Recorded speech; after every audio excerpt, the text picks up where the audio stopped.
Our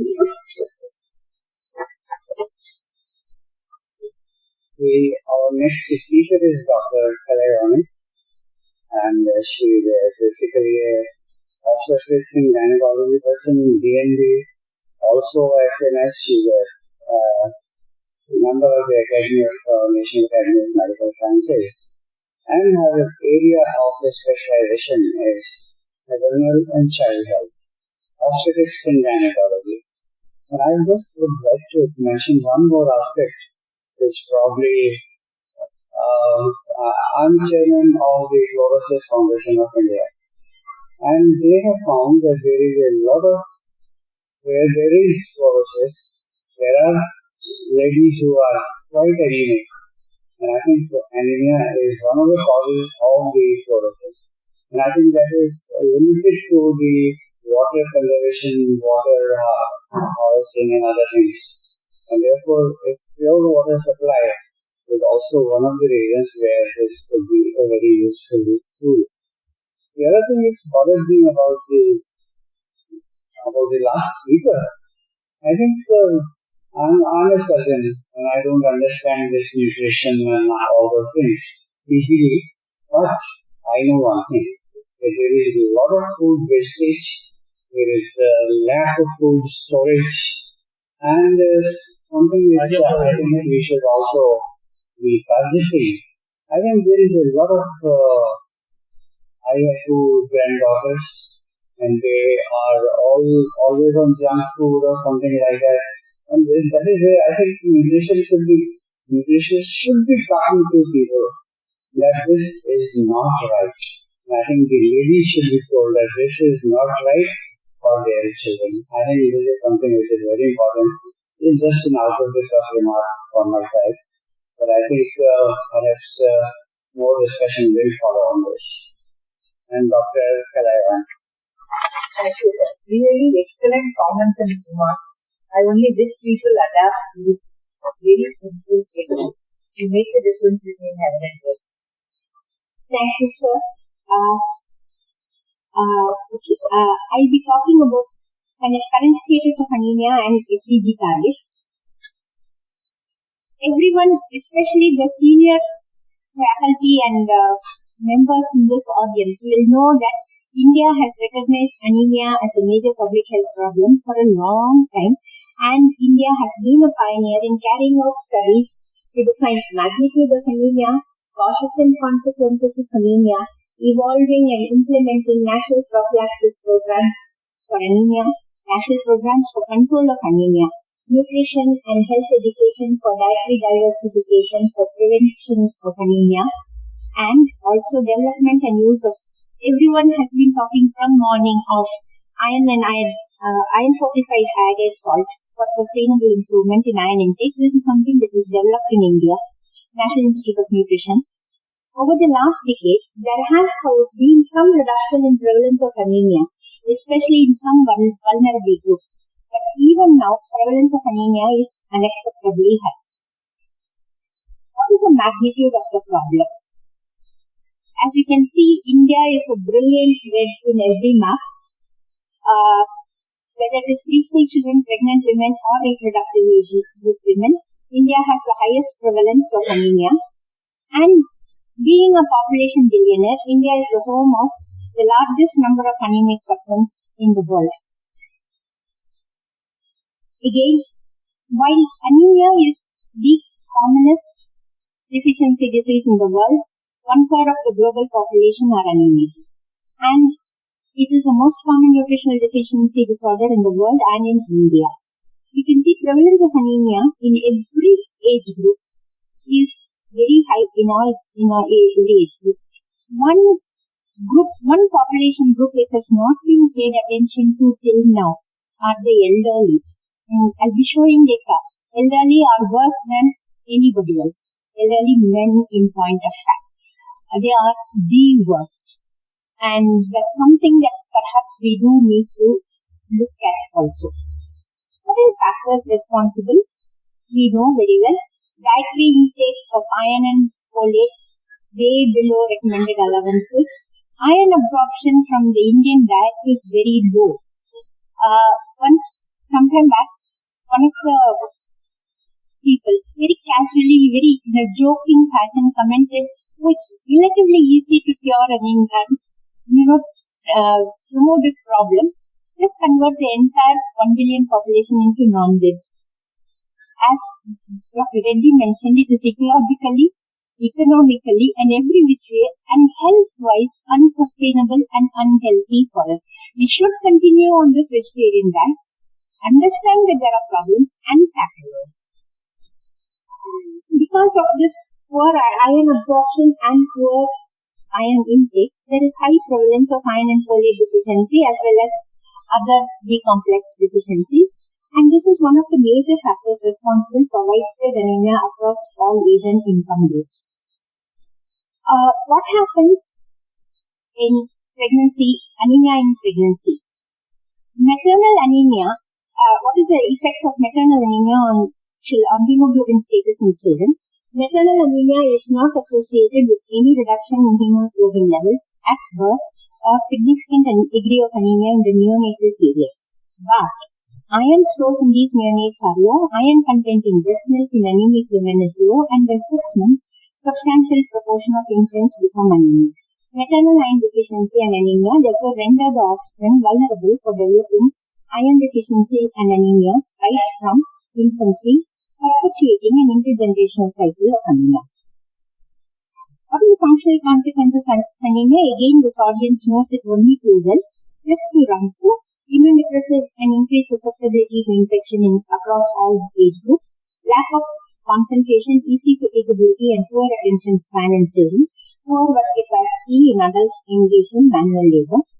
In pregnancy, mild anemia, that is 8 to 11 grams, there is easy fatigability and poor work capacity. At 5 to 7.9 grams, there is impaired immune function, increased morbidity due to infections, and low bone weight. Below 5 grams, you have 2 stages. One is a compensated stage where there is an increased morbidity and maternal mortality due to inability to withstand even small amounts of bleeding during pregnancy or delivery, and an increased risk of infection. And the other, which is a decompensated stage, about 1/3 develop severe congestive cardiac failure, and many with congestive cardiac failure succumb to the failure either during pregnancy or during labor. There is a 8 to 10-fold increase in maternal mortality rate when hemoglobin is below 5 grams. Luckily, this is a nightmare vision which is perhaps slowly disappearing across India. It's been some decline in severe anemia and life-threatening problems, and also some decline in moderate anemia in pregnancy. What are the methods to combat anemia? Long-term interventions. Global and Indian experience show that long-term measures for prevention and control of anemia should be based on dietary diversification. I can't help it. I have to say the same words as the previous speakers because there is no alternative to that. And consumer education so that all people at all times have physical and economic access to sufficient, safe, and nutritious food that meets their dietary needs and food preferences for an active and healthy life. Medium-term measures: nutrition education for dietary diversification, food fortification, and nutrient supplementation in specific groups, example pregnancy. Outreach of nutrition education has improved with increasing access to electronic media. With increasing literacy rates and access to media, population awareness can perhaps be built up rapidly. But poorer segments of population may not be able to afford the cost of diversified food. Global evidence indicates that it is difficult to sustain long-term nutrient supplementation programs for large population groups. So in the short-term context, food fortification is an effective, inexpensive, and sustainable method for combating widespread iron deficiency in India. The National Anemia Prophylaxis Program was initiated in India in 1973. This aimed at providing iron and folic acid supplementation to pregnant women and preschool children. In 1989, the program was modified and renamed as National Anemia Control Program. It was aimed at providing IFA supplementation to pregnant women, preschool children, and adolescent girls. screening pregnant women for early grade of anemia and providing appropriate care. In 2013, the National Iron Plus program was initiated with additional emphasis on nutrition and health education for dietary diversification for preventing anemia and use of iron-fortified iodized salt for sustainable improvement in iron intake. We next come to national surveys for assessing coverage and impact of interventions. There have been national health surveys for assessing coverage and content of national programs for control of anemia and assess the impact of interventions on hemoglobin. In the last 2 decades, National Family Health Survey 2, 3 and 4, District Level Household Survey 2 and 4, and Clinical Anthropometric and Biochemical Component of Annual Health Survey and assessed coverage under antenatal care, anemia control program, and estimated hemoglobin levels in the survey population. These are all the surveys. These are the years where they have been done. These are the states covered. These two are really complementary to each other and would cover practically all of India because they were done almost simultaneously. These are the most surveys covered only preschool children, adolescent girls, and 10 to 19 years pregnant women. It's only in the last two when all age groups from 6 months of age up till whatever, in both sexes were covered. And that's where the question about what happens in elderly people was very clear. The NFHS series used HemoQ, the DLHS series and AHS used the sand hemoglobin, indirect sand hemoglobin method. All surveys showed that over the last 2 decades, there has been a slow and steady improvement in coverage of IFA supplementation programs in pregnancy. Coverage of IFA program was low in preschool children and school-age children. As I mentioned, the NFHS used HemoQ while DLHS and AHS used the time-tested, accurate sand hemoglobin method for hemoglobin estimation. The cutoff values used are men older than 20, 13 grams, women older than 20, 12 grams, pregnant women 11 grams per deciliter, children, boys and girls 5 to 9, 11.5 grams per deciliter, preschool children, boys and girls 0 to 4 years, 11 grams per deciliter, adolescents, boys and girls 10 to 19, 12 grams per deciliter. These cutoffs were used by all the national surveys. We looked at the mean hemoglobin and prevalence of anemia in the vulnerable groups across the NFHS series. There was no clear or consistent changes in mean hemoglobin levels or in prevalence of anemia in the NFHS series in any age group. And this was at national level. This was interpreted as failure of the ongoing national anemia control programs. If you look at what happened to prevalence of anemia and mean hemoglobin levels in DLHS 2 versus DLHS 4 and AHS, we can see very clearly an increase in hemoglobin levels in DLHS 2 and 4 or AHS and DLHS 2. And also a reduction in prevalence of anemia over the same in the same state. Incidentally, Chhattisgarh is one of the states, and Odisha is other states. It shows, in spite of being so-called ESG, they show an improvement which is remarkable. Both states. And when you look at interstate, here you will see that. You see the really fantastic reduction from where they were. Chhattisgarh has done that. It has shown it in all the 3 groups. So, there has been some reduction in prevalence of anemia in all the states. Reduction in prevalence of anemia is higher in states which show higher coverage under IFA supplementation programs. Exception really is these two. They do have a reasonable coverage, but not that high. States like Kerala and Himachal, there has been a 50% reduction in prevalence of anemia, and in pregnant women, IFA coverage has improved over the same period of time. But that doesn't mean prevalence of anemia is something which we can take very comfortably. It's still unacceptably high.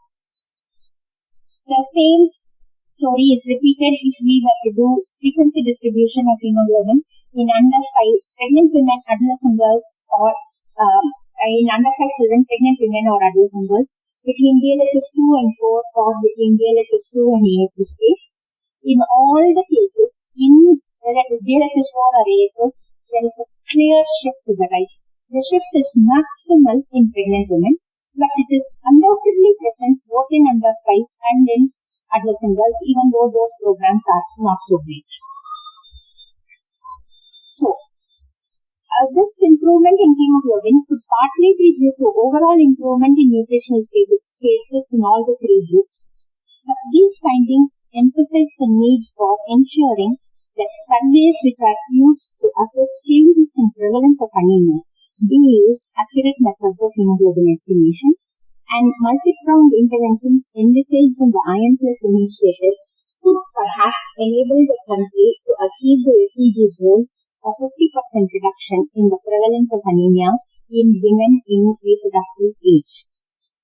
What is the current status? This is mean hemoglobin levels across all age groups in DLHS 4 and AHS, and the mean hemoglobin levels in all groups are lower in the AHS states as compared to the DLHS states. So you can see most of these range in the 10 gram various ranges. These are mostly 9. There is an almost a gram difference in this. And this is one of the lowest. It's only better, slightly better than preschool children and pregnant women. Mean hemoglobin levels were lowest in under 5 children, both in AHS and DLHS 4 states. Mean hemoglobin levels are higher in men as compared to women across all the age groups. Difference in mean hemoglobin levels between pregnant and non-pregnant women is less than 0.5 grams per deciliter in both AHS CAB and DLHS 4 states. In all groups, prevalence of anemia is higher in AHS states as compared to DLHS 4 states. Prevalence of anemia is higher in preschool children, adolescent girls, and the elderly as compared to other groups. Prevalence of anemia is lower in pregnant women than in non-pregnant women, both in AHS and in DLHS 4 states. Perhaps the IFA supplementation is having some impact on the prevalence of anemia in pregnant women. But as you could see from the earlier slide, majority of Indians of all ages and both sexes are anemic. Prevalence of anemia ranged from 57.1 to 89.3. And effective implementation of the NIPI strategy of increasing iron in all households through dietary diversification and use of iron-fortified iodized salt, IFA supplementation to vulnerable groups, and testing and timely treatment of pregnant women with anemia will be required to accelerate the pace of reduction in the prevalence of iron deficiency anemia and enable the country to achieve the SDG target for reduction in anemia. Bioavailability of iron from fiber and phytate-rich Indian vegetarian diet is very low.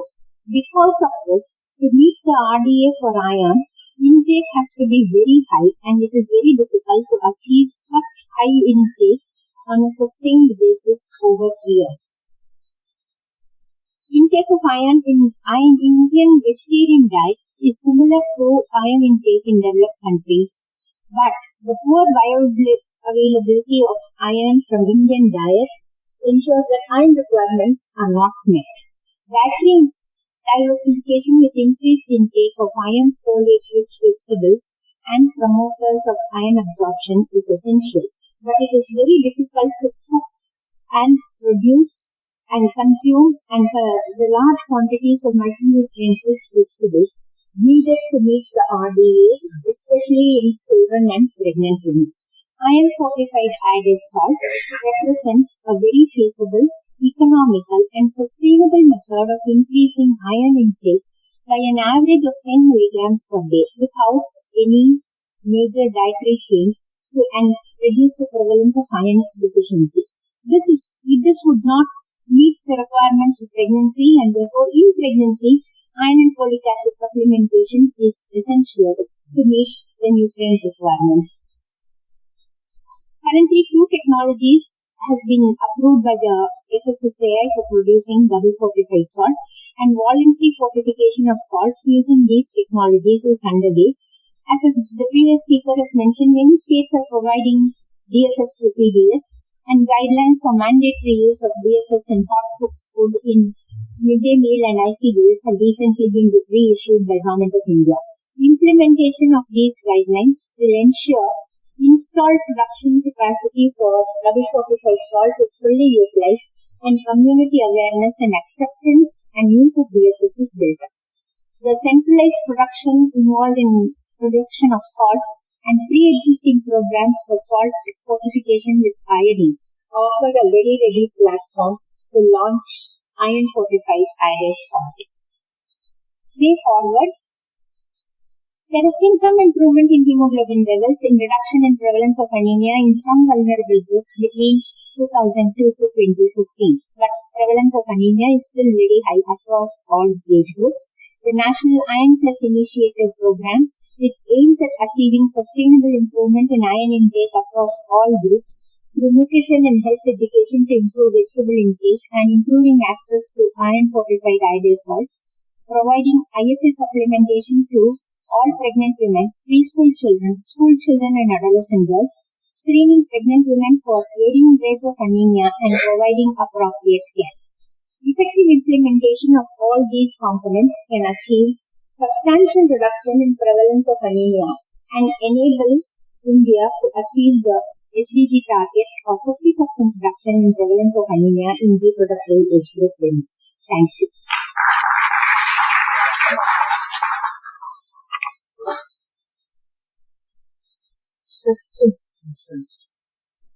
Dr. Venkatesh is reaching in 5 minutes, so you have 5 minutes for questions. Yes, please.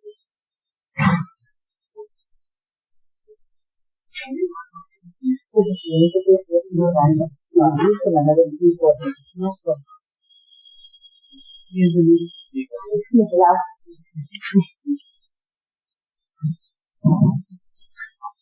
I think what's your regular question? When we talk about salt and double qualified salt, and you said we can get up to 10 grams a day. Now we are kind of pushing forward and increasing much salt and the WHO recognizing less than 5 grams of salt. Should we really be pushing for double qualified salt now? I think I will pass this question to the 2 experts. There are too many experts in this area and I really don't know enough about it. I will say something and then leave it to the person who is involved with the group that advocates. And in fact, this intersalt study was one of the first things. Sorry, I know that my voice never carries. Okay, the problem is currently all the data that we have, whether it is NNMB or Nonsense College, numerous surveys, all of them tell us, on average, 10 grams salt intake, range 8 to 12.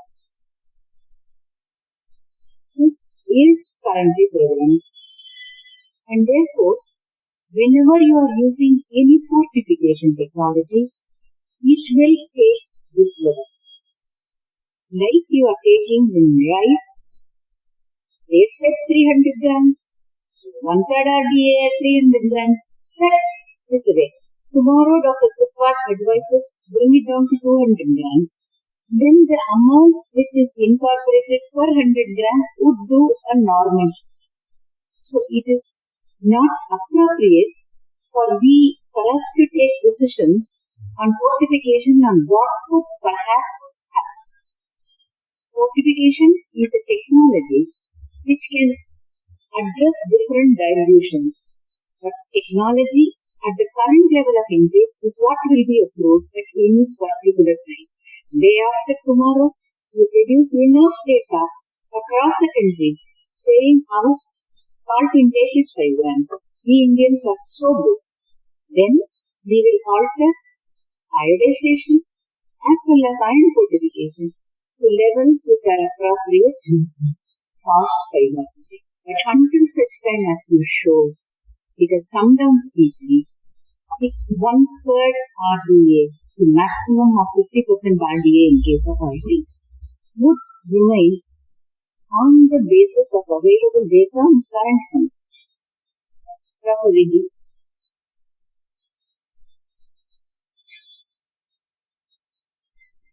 Very unsatisfactory with some lengths. Sorry, I asked the question. That I really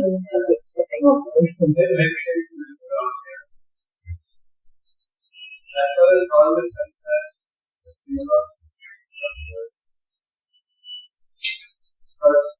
while living in major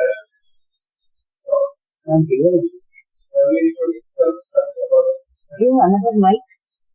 in the age, on to 4 times of that.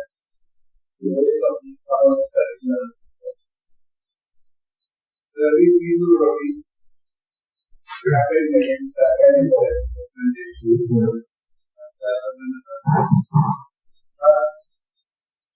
study will study. Keep against that there is no point in having a good of that and a better of that. I am good of that.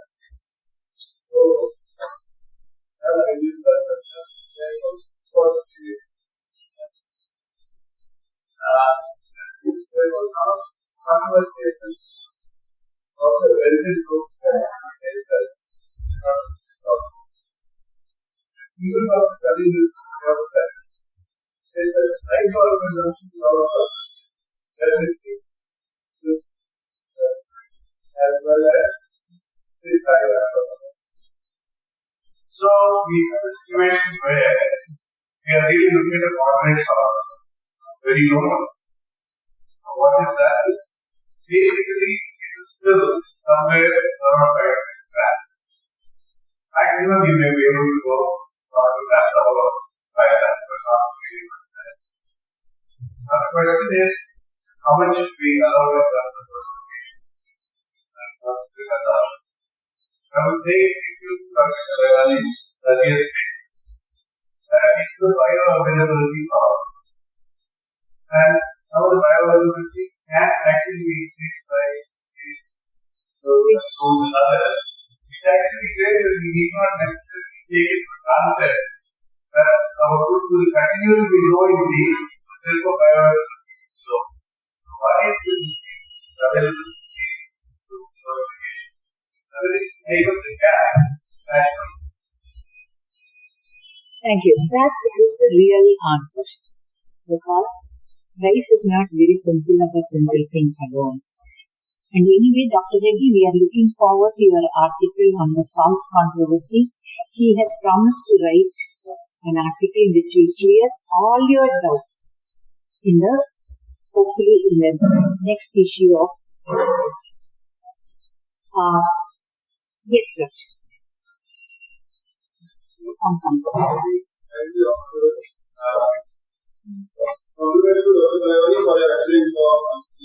As an answer to Anaemia found in the country, as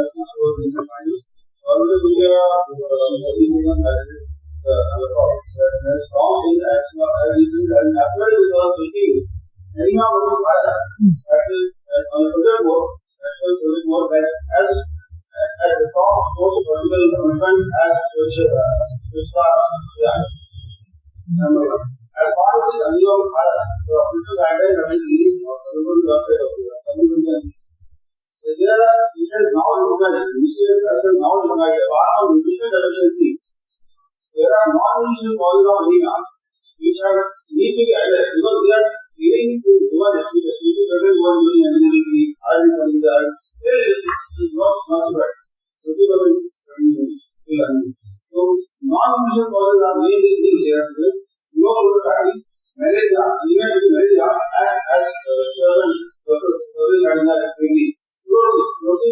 the village that which any of the iron molecule is even getting rid of that. This is iron molecule we have no that because here is because of damage it is only. So these three non-emission polyps have been added to the other.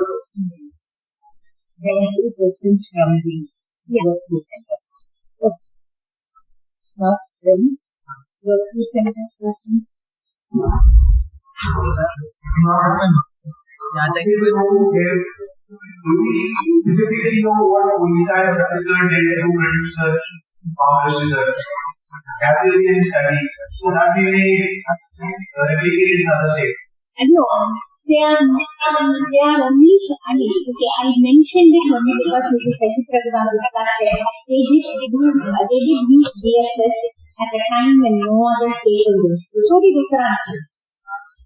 Uttaranchal is not, unfortunately, Uttaranchal is not showing the results because, unfortunately, two of the higher hill districts, big districts, the survey couldn't be done because they were a little slow in conducting the survey and winter had set in.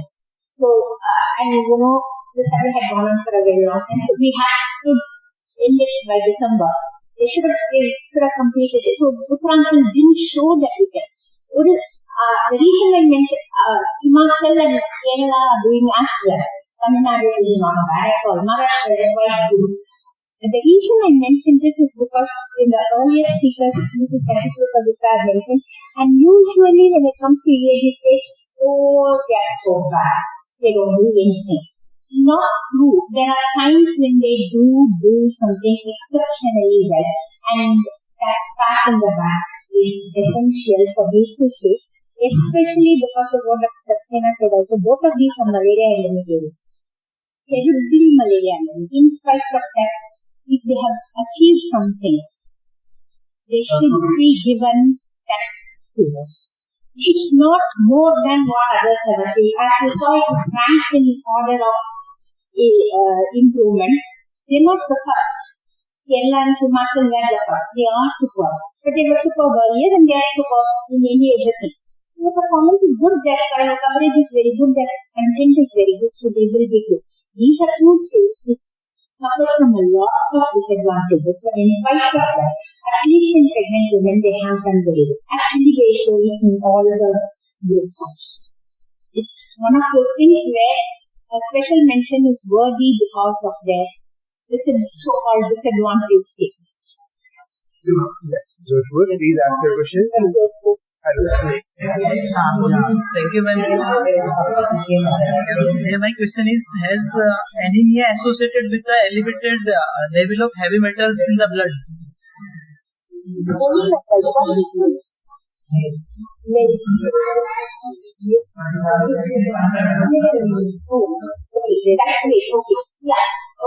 talking of lead poisoning being associated with anemia.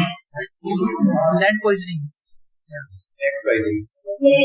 Yes, lead poisoning. Anemia is one of the features of lead poisoning. If the pregnant woman have elevated lead level,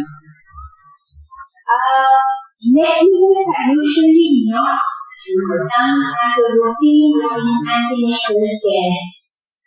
This is we are talking of apparently normal women who access in the survey who are assessed for hemoglobin. Lead poisoning is disease and should be treated as a disease. Lead poisoning is associated with anemia. I'm not sure if lead poisoning is common and it does have effect on fertility also. So,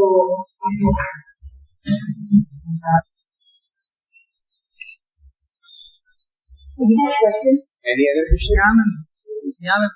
Yes, sir. This one is a serious condition, means deficiency of individual micronutrients or the imbalance in micronutrients. what is the question? Micronutrients, macronutrients. This one is the most serious condition.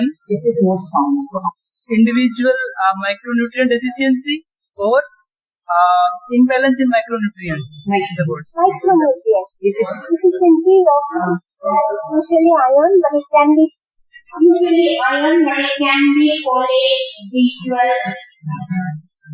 other things, non-nutritional causes also.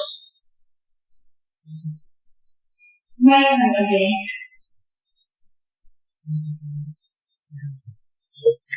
If there are no more questions. Yes. Good evening, all dignitaries.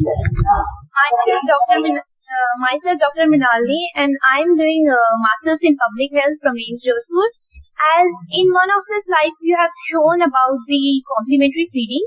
So I have a question about what are the challenges of complementary feeding in Rajasthan? Could you explain? It should have higher micronutrient content at the moment it's continuously.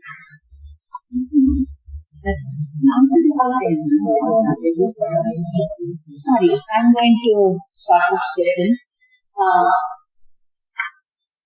Anemia in young children is due to several factors. We know mothers are anemic. Because of maternal anemia, iron stores at the time of birth in children is extremely low. So when they are born, the children are not anemic, but because of the poor iron stores, by the time they are 6 months old, they have a very high chance of anemia. On the top of it, complementary feed is essentially a calorie-dense food, if at all it is given. Very often it doesn't have any vegetable content, and there is just no question of any sufficient amount of iron entering through complementary feeding. And therefore, between 6 months and 24 months, there is a steep upward climb in the prevalence of anemia. After 24 months, literally 75% of children are anemic, and they continue to be so from then onwards. So it's not that complementary food alone is going to really correct or prevent deterioration in hemoglobin status during early childhood. You need to invest on better antenatal care, better hemoglobin, and better iron status of pregnant women, so transplacental transmission of iron deficiency does not occur. And now on the top of it, introduce appropriate complementary food with adapted vegetables in it, micronutrient-rich vegetables in it. You have a win-win situation, and you can perhaps prevent the deterioration in hemoglobin that happens within 3 months in 20 months. Am I clear? It's a multi-level intervention required. Okay, thank you, ma'am. Thank you. Come along. So, yes, sir. The non-scientific setting. I was listening to a very wonderful speech on anemia and maintenance. I think there is a lot of social cultural aspect to this. And I think the midday meal scheme is something which is very relevant. I think, for example, in Bihar state, they provided packages, so they were coming to schools and getting the kind of nutrition which they require.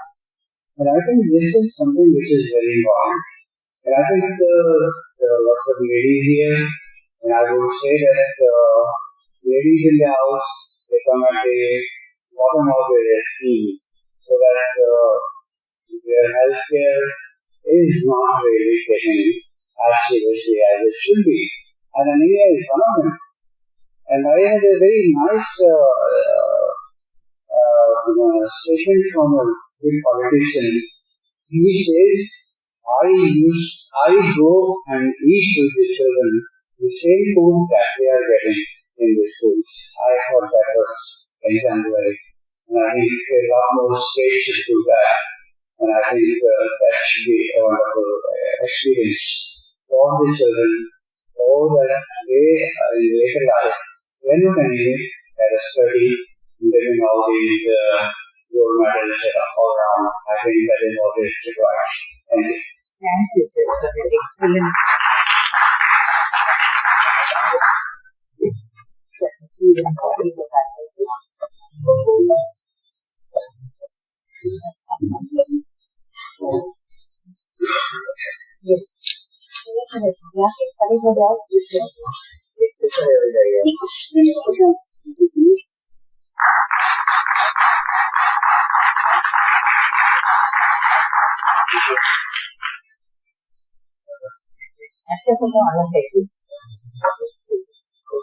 Thank you. You always understand the comments.